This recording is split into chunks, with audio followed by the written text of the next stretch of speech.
Mostramos el panorama económico nacional e internacional con datos y cifras que revelan los factores que afectan a los salvadoreños. Diálogo con Ernesto López, Análisis Económico. Buenos días, El Salvador, desde muy temprano. 3 canales a la disposición de usted con una cobertura nacional, canales 15, 19 y 21 que pertenecen al Grupo Megavisión. Bienvenidos a nuestro análisis económico semanal en esta mañana. Gracias por acompañarnos de día miércoles 11 de marzo. Para nosotros es un placer, un honor estar con ustedes. Como siempre, agradeciendo a Dios Todopoderoso por darnos ese privilegio de poder ingresar hasta la intimidad de sus hogares. Gracias por estar en sintonía de Cadena Megavisión, canales 15, 19 y 21. Esta mañana retomamos nuestro acostumbrado análisis económico semanal para abordar diversos aspectos de la coyuntura nacional y por supuesto uno de ellos enmarcados en el actual clima electoral que como país estamos queriendo superar. Nos referimos al tema del presupuesto que se le asignó al Tribunal Supremo Electoral, tema que por cierto ha sido expuesto y debatido entre los partidos políticos y autoridades de este ente colegiado. Vamos a hablar precisamente si es que verdaderamente debería el Tribunal Supremo Electoral contar con una asignación de presupuesto ya por ley general, así como en el caso de la Corte Suprema de Justicia, que tiene una asignación del presupuesto de la partida como tal, por constitución, así como también otras instancias que lo merecen en esa materia. Así es que, asimismo, hablaremos sobre el reciente informe presentado por FUSADES, en el que destaca que la capacidad adquisitiva de los salvadoreños se ha reducido en los últimos 5 años y que a juicio del gobierno esto realmente es contradictorio, ya que las cifras oficiales hablan en otros términos. Obviamente no podemos desaprovechar esta oportunidad para conversar con nuestros invitados de hoy, que son economistas, sobre el tema de pensiones. ¿Por qué razón el tema de pensiones? Bueno, porque es un tema que hoy en día pende mucho de las decisiones estratégicas que se vayan a tomar de acá en adelante, sobre todo porque se está incluso considerando el aumento de la edad de la jubilación. Fíjese usted. Esa es una de las medidas que se están ahí comentando y que se están introduciendo dentro de este debate como tal. Yo creo que es importante contar con la opinión de expertos para saber y medir los alcances que esto podría tener o cuáles son las otras medidas que se podrían tomar alrededor de este tema. Ya es costumbre en este análisis tener 3 preguntas claves que las vamos a tratar de responder y voy a presentárselas a continuación. La primera de ellas dice así: ¿será el presupuesto asignado al Tribunal Supremo Electoral un factor negativo en las actuales circunstancias? Que es precisamente el tema de lo que estábamos comentando. Veamos la segunda pregunta. ¿Qué indicadores deben ser contemplados a la hora de hacer una valoración general sobre el estado económico del país? Esto va precisamente relacionado con el reciente informe evaluativo que ha hecho FUSADES, en la cual ha tomado ciertos indicadores, pero que el gobierno a su paso también salió diciendo que era todo lo contrario. Así es que esta pregunta es bien interesante también tenerla presente. Veamos la última pregunta y que tiene que ver con el tema de las pensiones. ¿Será que aumentando la edad de jubilación se resuelve el pago de pensiones? Este es otro tema también muy interesante. Así es que les invitamos a ustedes para que participen utilizando nuestros sistemas de comunicación, especialmente nuestra cuenta en Twitter, @diálogo21, @NetoLópezRadio, para que usted pues de alguna manera pueda participar, pueda abonar y pueda hacer las consultas pertinentes sobre estos temas muy pertinentes que vamos a tener esta mañana con nuestros invitados. A ver, quizás para comentar un poco la coyuntura actual, ¿cómo examinan ustedes el tema de presupuesto que, quieras o no, se le asignó al tribunal y que de alguna manera tuvo cierta reducción a petición del mismo tribunal, pero que a la hora de las horas pues trajo consigo ciertos problemas que ahí está? Tenemos un escrutinio final todavía no concluido y esto pues trae consigo las grandes preguntas. ¿Qué es lo que ha fallado? En este sentido, lo que está en juego, y como seguramente aquí estamos 4 economistas, van a haber 5 o 6 opiniones, o sea, nunca los economistas nos ponemos de acuerdo. Pero eso es bueno, ¿no? Eso sí. Es bueno.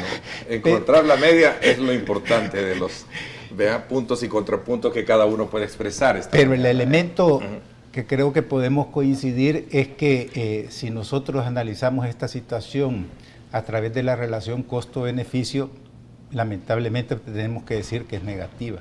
Yo no creo que sea falta de voluntad política. Tiene mucho que ver con las dificultades, pero si algo había que haber priorizado es precisamente esto. No digo yo ni mucho menos que ese sea el único factor, porque no hay duda de que demostraron falta de juicio. El primero es que ellos tendrían que haber peleado ese presupuesto. Y si no, se van en público a pelearlo.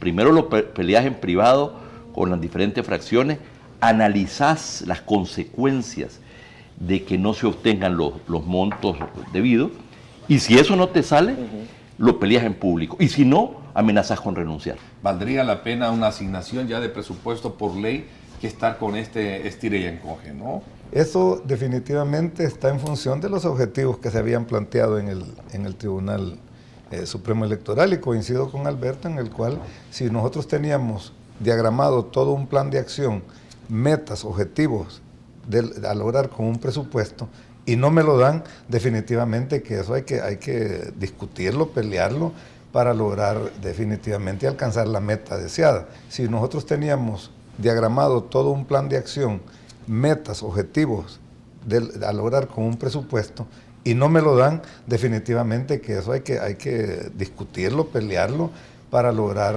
definitivamente alcanzar la meta deseada.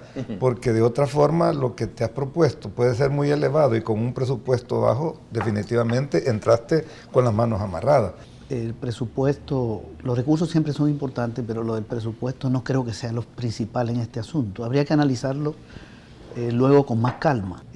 Yo creo que han influido muchos factores en el retraso en la transmisión de la información inicial, que por cierto, lo que ha fallado no es el conteo. Primero, el Tribunal Supremo Electoral no cuenta votos. Los votos se cuentan en la Junta Receptora de Votos. Lo que hace el tribunal es que consolida la información. Si las actas están llegando mal llenadas, se llenaron mal y llegaron así al tribunal, tienen que asumir la responsabilidad de los partidos que capacitaron a su gente. Y todos los partidos tienen representantes, sobre todo los dos primeros, los dos más grandes. Si tienes una realidad en la que tenés problemas de logística o lo que sea, logras identificar que también el tema del presupuesto pudo haber influido, incluso en el tema de la contratación de las empresas, para poder haber aligerado el escrutinio. Entonces, la idea, bueno, y es así sumeramente el tema. En eso que acabas de mencionar es precisamente donde yo arraigo un poco mi comentario anterior, porque habiendo procedimientos para la contratación, requerimientos mínimos para poder contratar una empresa que va a manejar X o Y cantidad de presupuesto, debe haber antecedentes, referencias, experiencia. O sea, hay todo un proceso en la ley, la CAP, que no puede obviarlo nadie, pues a menos que sea un estado de emergencia. Y en este caso yo pienso que, según una publicación que estaba ahí, que era una empresa que tenía un capital de $2,000, no sé qué tan cierto será, pues, pero ya cuando tú ves ese tipo de información, te entran dudas sobre realmente qué proceso siguió el tribunal para contratar esa empresa. Fue muy engorroso. A mí me parece que hay una responsabilidad compartida, y quiero insistir en este planteamiento. No hay un retraso, Lo que hay es que los resultados finales no se pueden presentar en el tiempo en que se presentaban en elecciones anteriores. El voto cruzado en términos nacionales no llegó ni al 10%. Es decir, que el grueso, podemos decir, está en el 90%. El escrutinio preliminar sea una parte integrante fundamental de las elecciones. Dime cómo fue los resultados y cómo manejaste el escrutinio preliminar, y te diré la confianza que va a haber sobre el proceso mismo. Aquí hay un problema de mal juicio sistémico, ¿verdad? Sistémico, es decir, es como generalizado, falta de criterio, y esto impone una desconfianza. Yo no quiero ir con ese Tribunal Supremo a las próximas elecciones. El país ya topó lo que podían dar los acuerdos de paz, el ciclo económico y político de la posguerra ha terminado, ha concluido, y ya dio todo lo que podía dar. Pero lo que la población le ha expresado a los políticos es lo importante.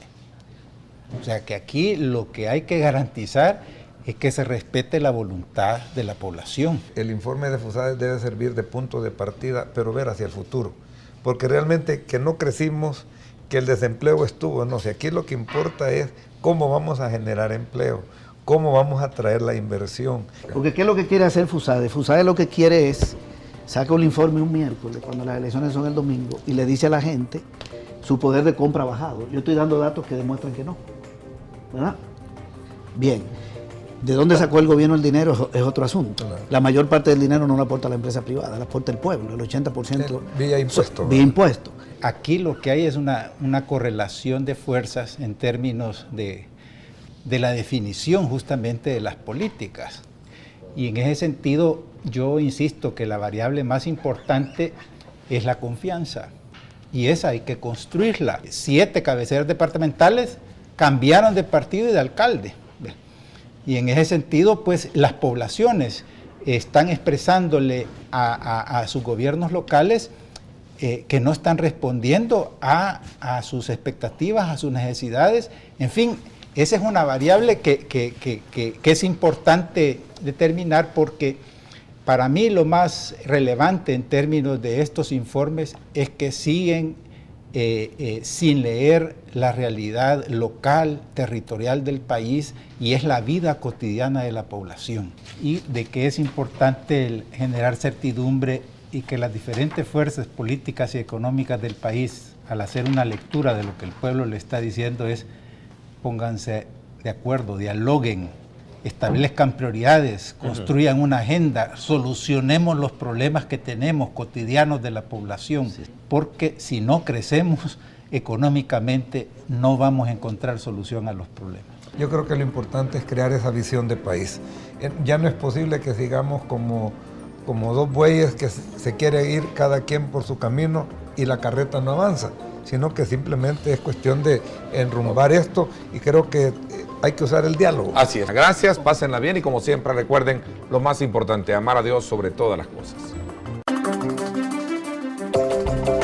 Mostramos el panorama económico nacional e internacional con datos y cifras que revelan los factores que afectan a los salvadoreños. Diálogo con Ernesto López, Análisis Económico.